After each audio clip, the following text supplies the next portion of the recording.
बहुत समय पहले की बात है। एक छोटे से गांव में सोहन नाम का एक बहुत ही गरीब व्यक्ति रहता था। सोहन के परिवार में उसकी बूढ़ी माँ और एक छोटी बहन थी। उसके पास आय का कोई पक्का साधन नहीं था। वो दिन भर मेहनत मशक्कत करता और जो थोड़े बहुत पैसे मिलते उसी से किसी तरह अपने घर का चूल्हा जलता था। कई बार ऐसी स्थिति आती कि घर में 2 वक्त की रोटी का इंतजाम करना भी मुश्किल हो जाता था, लेकिन सोहन कभी हिम्मत नहीं हारता था।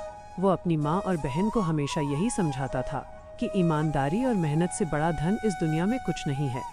गांव के ही एक छोर पर मदन लाल नाम का एक अमीर व्यापारी रहता था।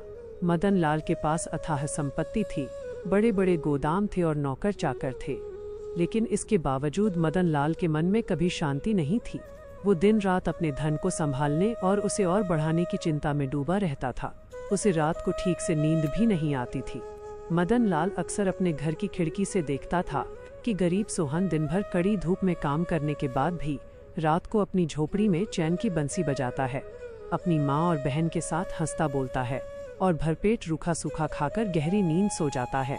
मदन लाल को इस बात पर बहुत अचरज होता था कि सब कुछ होते हुए भी वो खुद अशांत है और एक कतर भर पैसा न होने के बावजूद सोहन इतना खुश कैसे रहता है।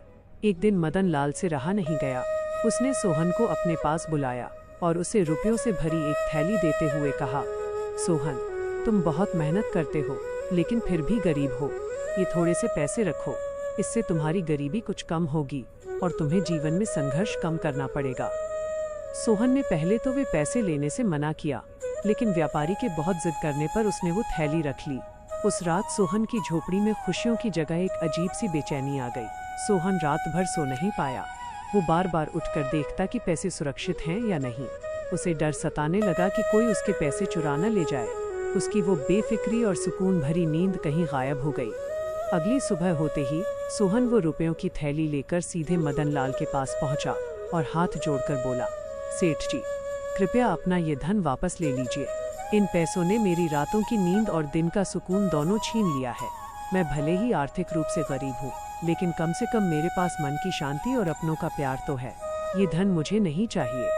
मदन लाल ये देखकर हैरान रह गया। उसे समझ आ गया कि असली दौलत जेब में नहीं बल्कि मन की संतोष और शांति में होती है। इसके बाद सोहन पहले की तरह अपनी मेहनत और ईमानदारी के रास्ते पर चलता रहा और अपने परिवार के साथ खुशी खुशी जीवन बिताने लगा।